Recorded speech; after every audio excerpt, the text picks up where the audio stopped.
Encyclopaedia Britannica, 1910 edition, Entry for Anarchism, by Peter Kropotkin. Anarchism, parenthesis, from the Greek an and archos, contrary to authority, the name given to a principle or theory of life and conduct under which society is conceived without government, harmony in such a society being obtained, not by submission to law or by obedience to any authority, but by free agreements concluded between the various groups, territorial and professional, freely constituted for the sake of production and consumption, as also for the satisfaction of the infinite variety of needs and aspirations of a civilized being. In a society developed on these lines, the voluntary associations which already now begin to cover all the fields of human activity would take a still greater extension so as to substitute themselves for the state in all its functions. They would represent an interwoven network composed of an infinite variety of groups and federations of all sizes and degrees, local, regional, national, and international, temporary or more or less permanent, for all possible purposes: production, consumption and exchange, communications, sanitary arrangements, education, mutual protection, defense of the territory, and so on. And, on the other side, for the satisfaction of an ever-increasing number of scientific, artistic, literary, and sociable needs. Moreover, such a society would represent nothing immutable. On the contrary, as is seen in organic life at large, harmony would, parenthesis, it is contended, result from an ever-changing adjustment and readjustment of equilibrium between the multitudes of forces and influences, and this adjustment would be easier to obtain as none of the forces would enjoy a special protection from the state. If, it is contended, society were organized on these principles, man would not be limited in the free exercise of his powers in productive work by a capitalist monopoly maintained by the state, nor would he be limited in the exercise of his will by a fear of punishment, or by obedience towards individuals or metaphysical entities, which both lead to depression of initiative and servility of mind. He would be guided in his actions by his own understanding, which necessarily would bear the impression of a free action and reaction between his own self and the ethical conceptions of his surroundings. Man would thus be enabled to obtain the full development of all his faculties, intellectual, artistic, and moral, without being hampered by overwork for the monopolists or by the servility and inertia of mind of the greater number. He would thus be able to reach full individualization, which is not possible either under the present system of individualism or under any system of state socialism in the so-called Volksstaat, parenthesis, popular state. The anarchist writers consider, moreover, that their conception is not a utopia constructed on the a priori method after a few desiderata have been taken as postulates. It is derived, they maintain, from an analysis of tendencies that are at work already, even though state socialism may find a temporary favor with the reformers. The progress of modern technics, which wonderfully simplifies the production of all the necessaries of life, the growing spirit of independence, and the rapid spread of free initiative and free understanding in all branches of activity, including those which formerly were considered as the proper attribution of church and state, are steadily reinforcing the no-government tendency. As to their economical conceptions, the anarchists, in common with all socialists, of whom they constitute the left wing, maintain that the now prevailing system of private ownership in land and our capitalist production for the sake of profits represent a monopoly which runs against both the principles of justice and the dictates of utility. They are the main obstacle which prevents the successes of modern techniques from being brought into the service of all so as to produce general well-being. The anarchists consider the wage system and capital production altogether as an obstacle to progress. But they point out also that the state was, and continues to be, the chief instrument for permitting the few to monopolize the land, and the capitalists to appropriate for themselves a quite disproportionate share of the yearly accumulated surplus of production. Consequently, while combating the present monopolization of land and capitalism altogether, the anarchists combat with the same energy the state as the main support of that system. Not this or that special form, but the state altogether, whether it be monarchy or even a republic governed by means of the referendum. The state organization, having always been, both in ancient and modern history,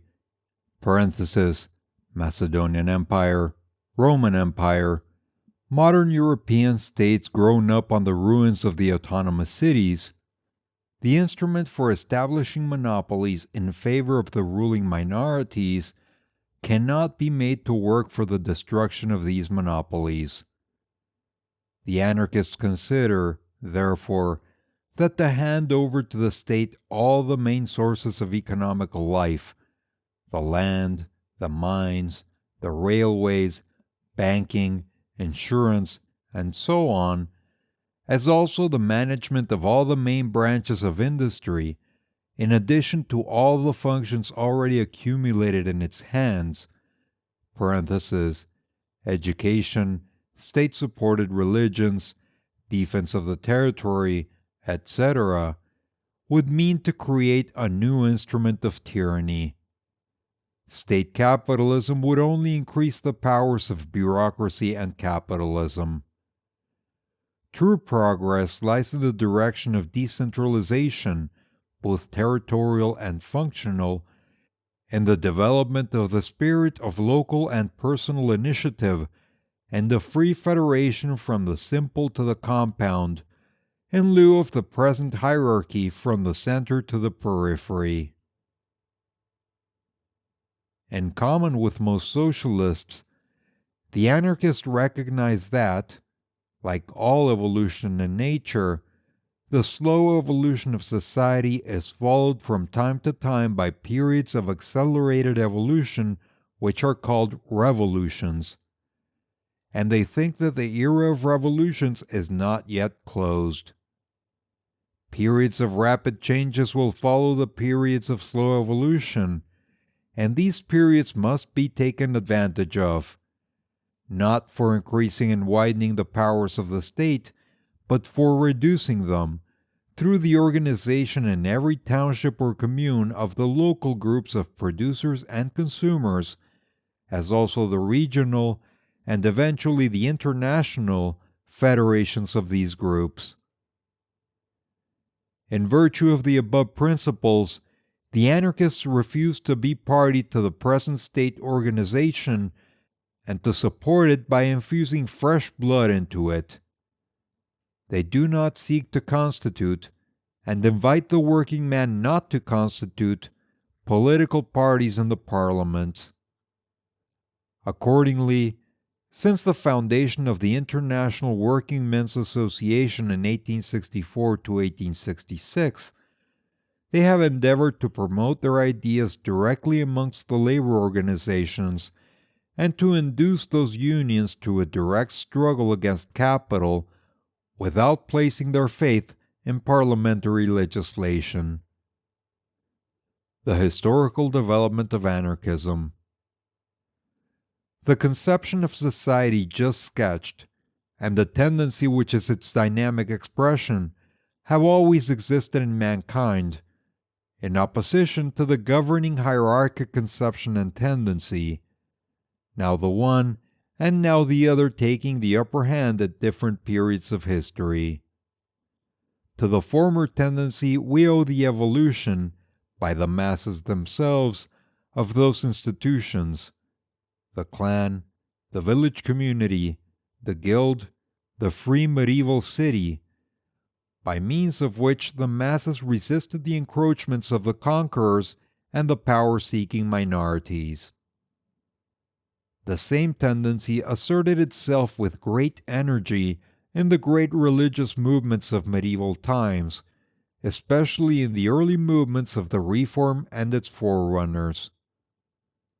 At the same time, it evidently found its expression in the writings of some thinkers since the times of Lao Tse, although, owing to its non-scholastic and popular origin, it obviously found less sympathy among the scholars than the opposed tendency. As has been pointed out by Professor Adler in his History of Socialism and Communism, Aristippus (born circa 430 BC), one of the founders of the Cyrenaic school, already taught that the wise must not give up their liberty to the state, and in reply to a question by Socrates, he said that he did not desire to belong either to the governing or the governed class. Such an attitude, however, seems to have been dictated merely by an Epicurean attitude towards the life of the masses. The best exponent of anarchist philosophy in ancient Greece was Zeno (342 to 267 or 270 BC) from Crete, the founder of the Stoic philosophy, who distinctly opposed his conception of a free community without government to the state utopia of Plato. He repudiated the omnipotence of the state, its intervention and regimentation, and proclaimed the sovereignty of the moral law of the individual, remarking already that, while the necessary instinct of self-preservation leads man to egotism, nature has supplied a corrective to it by providing man with another instinct, that of sociability. When men are reasonable enough to follow their natural instincts, they will unite across frontiers and constitute the cosmos. They will have no need of law courts or police, will have no temples and no public worship, and use no money, free gifts taking the place of the exchanges. Unfortunately, the writings of Zeno have not reached us and are only known through fragmentary quotations. However, the fact that his very wording is similar to the wording now in use shows how deeply is laid the tendency of human nature of which he was the mouthpiece. In medieval times, we find the same views on the state expressed by the illustrious Bishop of Alba, Marco Girolamo Vida, in his first dialogue on the dignity of the Republic, but it is especially in several early Christian movements, beginning with the 9th century in Armenia, and in the preachings of the early Hussites, particularly Szarjecki, and the early Anabaptists, especially Hans Denk, that one finds the same ideas forcibly expressed, special stress being laid of course on their moral aspects. Rabelais and Fenelon, in their utopias, have also expressed similar ideas, and they were also current in the 18th century among the French encyclopedists, as may be concluded from separate expressions occasionally met with in the writings of Rousseau, from Diderot's Preface to the Voyage of Bougainville, and so on. However, in all probability such ideas could not be developed then, owing to the rigorous censorship of the Roman Catholic Church. These ideas found their expression later during the Great French Revolution. While the Jacobins did all in their power to centralize everything in the hands of the government, it appears now, from recently published documents, that the masses of the people and their municipalities and sections accomplished a considerable constructive work. They appropriated for themselves the election of the judges, the organization of supplies and equipment for the army, as also for the large cities, work for the unemployed, the management of charities, and so on. They even tried to establish a direct correspondence between the 36,000 communes of France through the intermediary of a special board outside the National Assembly. It was Godwin, in his inquiry concerning political justice, who was the first to formulate the political and economical conceptions of anarchism, even though he did not give that name to the ideas developed in his remarkable work.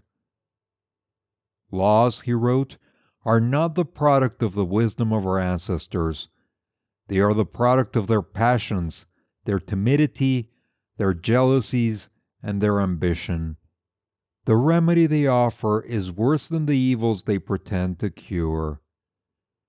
If, and only if, all laws and courts were abolished, and the decisions in the arising contests were left to reasonable men chosen for that purpose, real justice would gradually be evolved. As to the state, Godwin frankly claimed its abolition. A society, he wrote, can perfectly well exist without any government. Only the communities should be small and perfectly autonomous.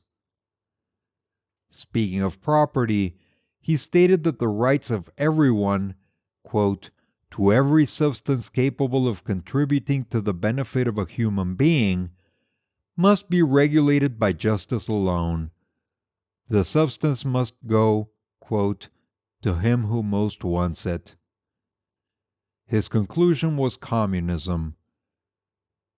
Godwin, however, had not the courage to maintain his opinions. He entirely rewrote later on his chapter on property and mitigated his communist views in the second edition of Political Justice. Proudhon was the first to use, in 1840, What is Property? First memoir, the name of anarchy with application to the no-government state of society. The name of anarchists had been freely applied during the French Revolution by the Girondists to those revolutionaries who did not consider that the task of the revolution was accomplished with the overthrow of Louis XVI, and insisted upon a series of economical measures being taken, the abolition of feudal rights without redemption, the return to the village communities of the communal lands enclosed since 1669, the limitation of landed property to 120 acres, progressive income tax, the national organization of exchanges on a just value basis, which already received a beginning of practical realization, and so on. Now Proudhon advocated a society without government and used the word anarchy to describe it. Proudhon repudiated, as is known, all schemes of communism, according to which mankind would be driven into communistic monasteries or barracks, as also all the schemes of state or state-aided socialism which were advocated by Louis Blanc and the collectivists. When he proclaimed in his first memoir on property that property is theft, he meant only property in its present, Roman law, sense of right of use and abuse. In property rights, on the one hand, understood in the limited sense of possession, he saw the best protection against the encroachments of the state. At the same time, he did not want violently to dispossess the present owners of land, dwelling houses, mines, factories, and so on. He preferred to attain the same end by rendering capital incapable of earning interest, and this he proposed to obtain by means of a national bank based on the mutual confidence of all those who are engaged in production, who would agree to exchange among themselves their products at cost value by means of labor checks representing the hours of labor required to produce every given commodity. Under such a system, which Proudhon described as mutualism, all the exchanges of services would be strictly equivalent. Besides, such a bank would be enabled to lend money without interest, levying only something like 1% or even less for covering the cost of administration.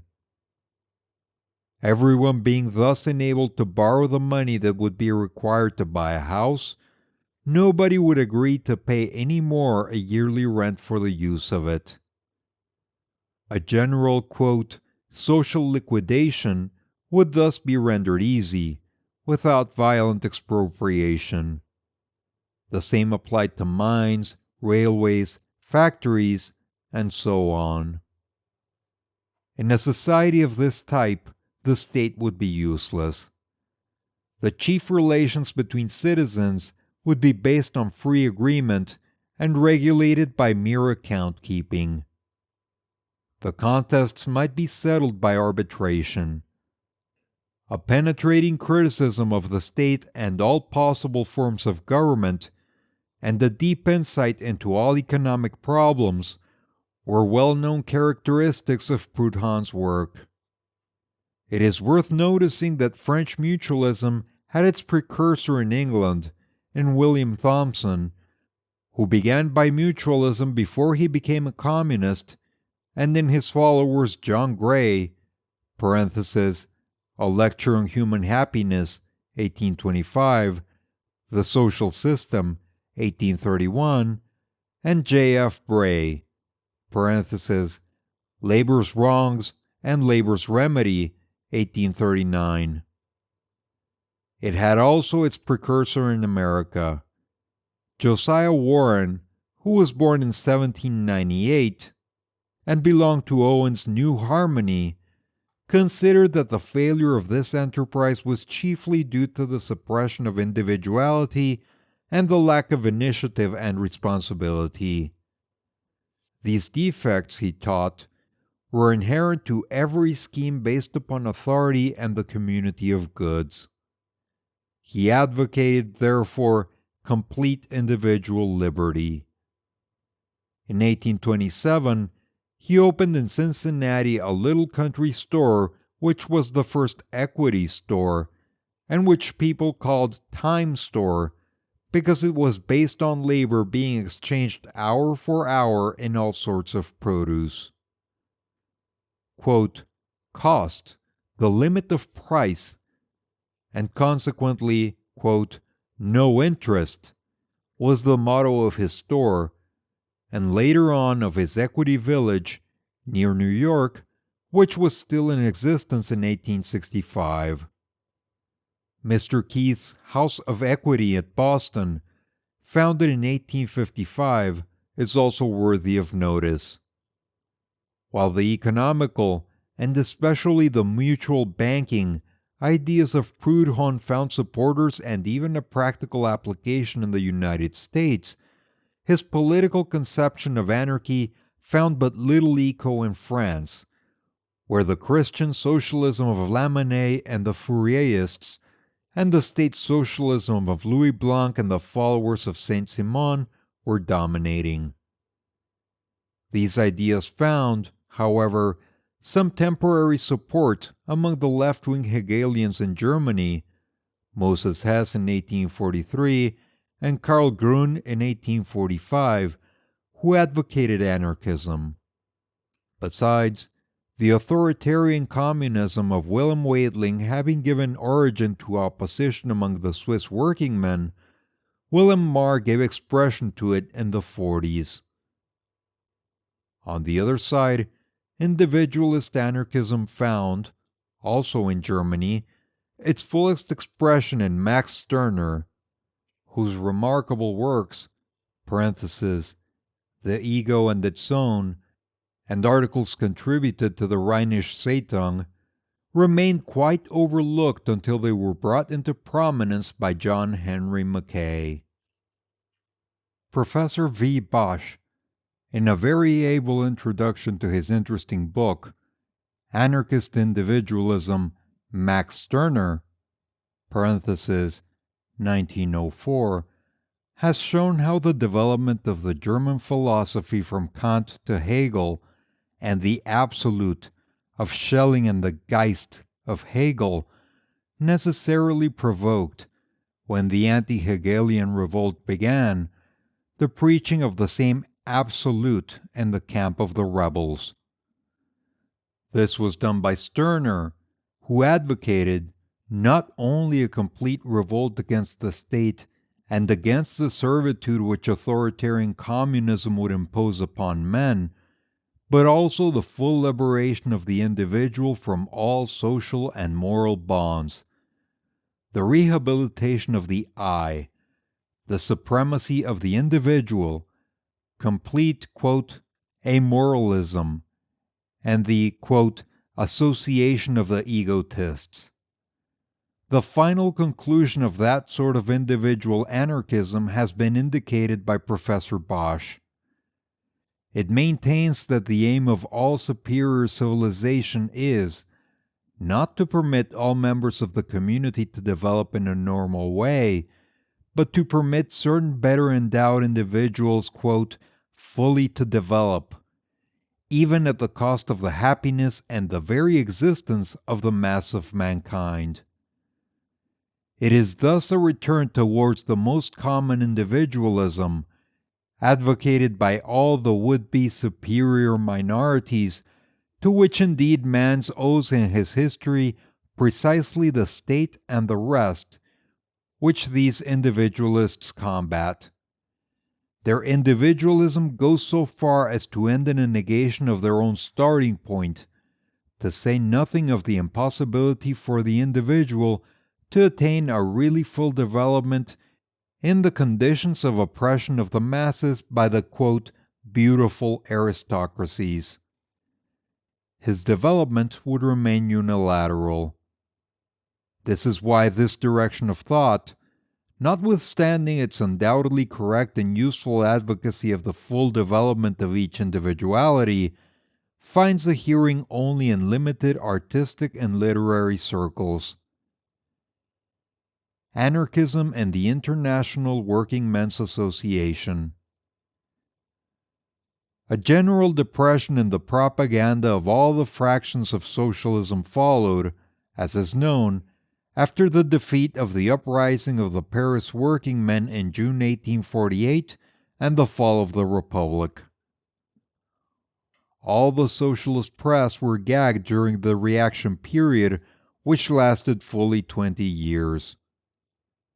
Nevertheless, even anarchist thought began to make some progress, namely in the writings of Belgaric and especially Joseph de Jacques. The socialist movement revived only after 1864, when some French working-men, all mutualists, meeting in London during the Universal Exhibition with English followers of Robert Owen, founded the International Working Men's Association. This association developed very rapidly and adopted a policy of direct economical struggle against capitalism, without interfering in the political parliamentary agitation, and this policy was followed until 1871. However, after the Franco-German War, when the International Association was prohibited in France after the uprising of the Commune, the German workingmen, who had received manhood suffrage for the elections to the newly constituted Imperial Parliament, insisted upon modifying the tactics of the International and began to build up a social democratic political party. This soon led to a division in the Workingmen's Association and the Latin federations, Spanish, Italian, Belgian, and Jurassic (France could not be represented), constituted among themselves a federal union which broke entirely with the Marxist General Council of the International. Within these federations developed now what may be described as modern anarchism. After the names of Federalists and Anti-Authoritarians had been used for some time by these federations, the name of Anarchists, which their adversaries insisted upon applying to them, prevailed, and finally it was revindicated. Bakunin soon became the leading spirit among these Latin federations for the development of the principles of anarchism, which he did in a number of writings, pamphlets, and letters.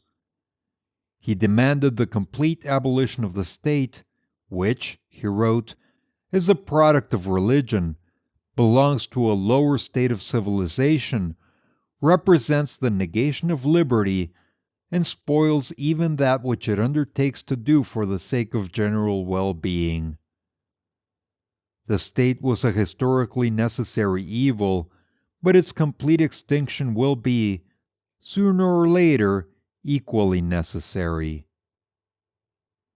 Repudiating all legislation, even when issuing from universal suffrage, Bakunin claimed for each nation, each region, and each commune full autonomy, so long as it is not a menace to its neighbors, and full independence for the individual, adding that one becomes really free only when, and in proportion as, all others are free. Free federations of the communes would constitute free nations. As to his economical conceptions, Bakunin described himself, in common with his Federalist comrades of the International (César de Pape, James Guillaume, Schwitzgebel), a collectivist anarchist, not in the sense of Vidal and Pécure in the 1840s, or of their modern social democratic followers, but to express a state of things in which all necessaries for production are owned in common by the labor groups and the free communes, while the ways of retribution of labor, communist or otherwise, would be settled by each group for itself. Social revolution, the near approach of which was foretold at that time by all socialists, would be the means of bringing into life the new conditions. The Jurassic, the Spanish, and the Italian federations and sections of the International Workingmen's Association, as also the French, the German, and the American anarchist groups, were for the next years the chief centers of anarchist thought and propaganda. They refrained from any participation in parliamentary politics and always kept in close contact with the labor organizations. However, in the second half of the 80s and the early 90s of the 19th century, when the influence of the anarchists began to be felt in strikes, in the 1st of May demonstrations, when they promoted the idea of a general strike for an 8-hour day, and in the anti-militarist propaganda in the army, violent prosecutions were directed against them, especially in the Latin countries, including physical torture in the Barcelona castle, and the United States, the execution of 5 Chicago anarchists in 1887. Against these prosecutions, the anarchists retaliated by acts of violence, which in their turn were followed by more executions from above and new acts of revenge from below. This created in the general public the impression that violence is the substance of anarchism, a view repudiated by its supporters, who hold that in reality violence is resorted to by all parties in proportion as their open action is obstructed by repression and exceptional laws render them outlaws. Anarchism continued to develop, partly in the direction of Proudhonian mutualism, but chiefly as communist anarchism, to which a third direction, Christian anarchism, was added by Leo Tolstoy, and a fourth, which might be ascribed as literary anarchism, begun amongst some prominent modern writers. The ideas of Proudhon, especially as regards mutual banking, corresponding with those of Josiah Warren, found a considerable following in the United States, creating quite a school, of which the main writers are Stephen Pearl Andrews, William Gren, Lysander Spooner, who began to write in 1850 and whose unfinished work, Natural Law, was full of promise, and several others, whose names will be found in Dr. Netlaw's Bibliography of Anarchism. A prominent position among the individualist anarchists in America has been occupied by Benjamin R. Tucker, whose journal Liberty was started in 1881 and whose conceptions are a combination of those of Proudhon with those of Herbert Spencer.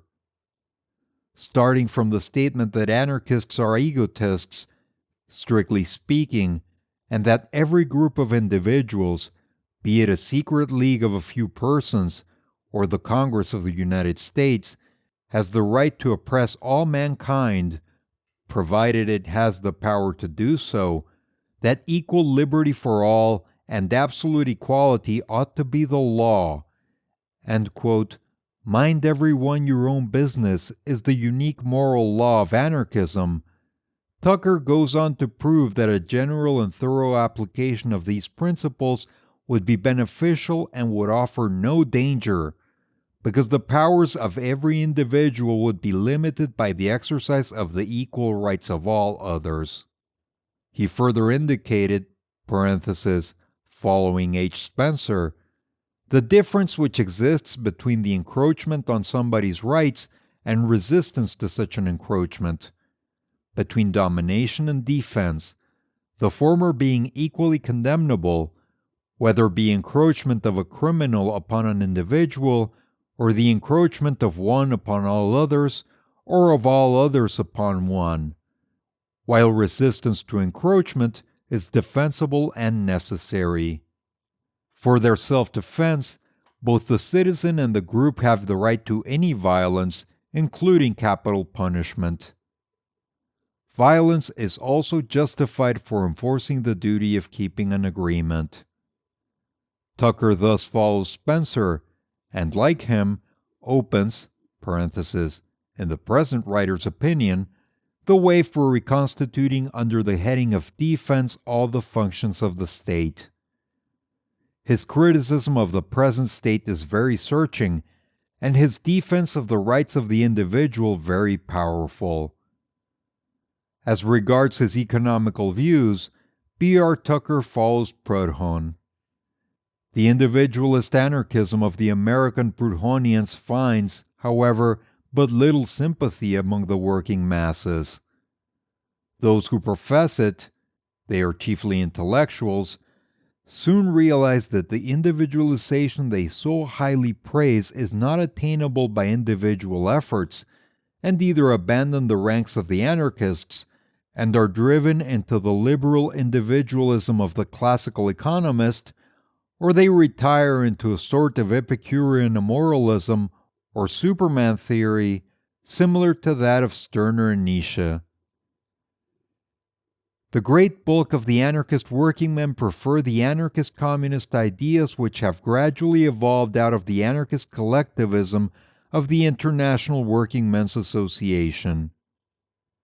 To this distinction belong, to name only the better-known exponents of anarchism, Elisée Reclus, Jean Grave, Sébastien Faure, Émile Pouget in France, Enrico Malatesta and Covelli in Italy, Armella, A. Lorenzo, and the mostly unknown authors of many excellent manifestos in Spain, John Most among the Germans, Spies, Parsons, and their followers in the United States, and so on, while Domela Nieuwenhuis occupies an intermediate position in Holland.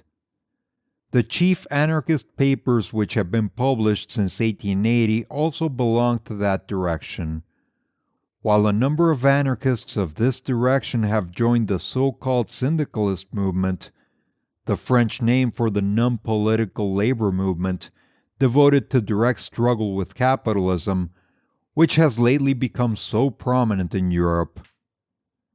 As one of the anarchist communist direction, the present writer for many years endeavored to develop the following ideas: to show the intimate, logical connection which exists between the modern philosophy of natural sciences and anarchism, to put anarchism on a scientific basis by the study of the tendencies that are apparent now in society and may indicate its further evolution, and to work out the basis of anarchist ethics. As regards the substance of anarchism itself, it was Kropotkin's aim to prove that communism, at least partial, has more chances of being established than collectivism, especially in communes taking the lead, and that free or anarchist communism is the only form of communism that has any chance of being accepted in civilized societies.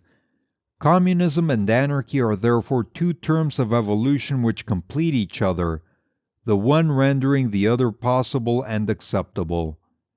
He has tried, moreover, to indicate how, during a revolutionary period, a large city, if its inhabitants have accepted the idea, could organize itself on the lines of free communism, the city guaranteeing to every inhabitant dwelling, food and clothing to an extent corresponding to the comfort now available to the middle classes only, in exchange for a half-day's or 5 hours' work, and how all those things which would be considered as luxuries might be obtained by everyone if he joins for the other half of the day all sorts of free associations pursuing all possible aims: educational, literary, scientific, artistic, sports, and so on. In order to prove the first of these assertions, he has analyzed the possibilities of agriculture and industrial work, both being combined with brain work. And in order to elucidate the main factors of human evolution, he has analyzed the part played in history by the popular constructive agencies of mutual aid and the historical role of the state. Without naming himself an anarchist, Leo Tolstoy, like his predecessors in the popular religious movements of the 15th and 16th centuries, Shodzaki, Dank, and many others, took the anarchist position as regards the state and property rights, deducing his conclusions from the general spirit of the teachings of the Christ and from the necessary dictates of reason. With all the might of his talents he made, especially in the kingdom of God and yourselves, a powerful criticism of the church, the state, and law altogether, and especially of the present property laws. He describes the state as the domination of the wicked ones, supported by brutal force. Robbers, he says, are far less dangerous than a well-organized government. He makes a searching criticism of how the prejudices which are current now concerning the benefits conferred upon men by the church, the state, and the existing distribution of property, and from the teachings of the Christ, he deduces the rule of non-resistance and the absolute condemnation of all wars. His religious arguments are, however, so well combined with arguments borrowed from a dispassionate observation of the present evils, that the anarchist portions of his works appeal to the religious and the non-religious reader alike. It would be impossible to represent here, in a short sketch, the penetration, on the one hand, of anarchist ideas into modern literature, and the influence, on the other hand, which the libertarian ideas of the best contemporary writers have exercised upon the development of anarchism. One ought to consult the 10 big volumes of the literary supplement to the paper La Révolte, and later the Temps Nouveaux, which contained reproductions from the works of hundreds of modern authors expressing anarchist ideas, in order to realize how closely anarchism is connected with all the intellectual movements of our own times.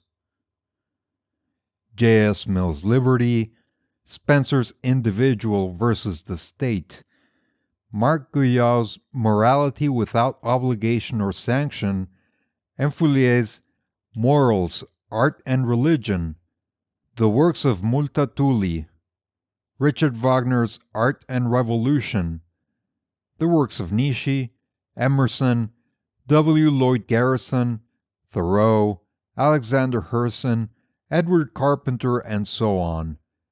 And in the domain of fiction, the dramas of Ibsen, the poetry of Walt Whitman, Tolstoy's War and Peace, Zola's Paris and Work, the latest works of Merezkovsky, and an infinity of works of less-known authors are full of ideas which show how closely anarchism is interwoven with the work that is going on in modern thought in the same direction of enfranchisement of man from the bonds of the state as well as from those of capitalism.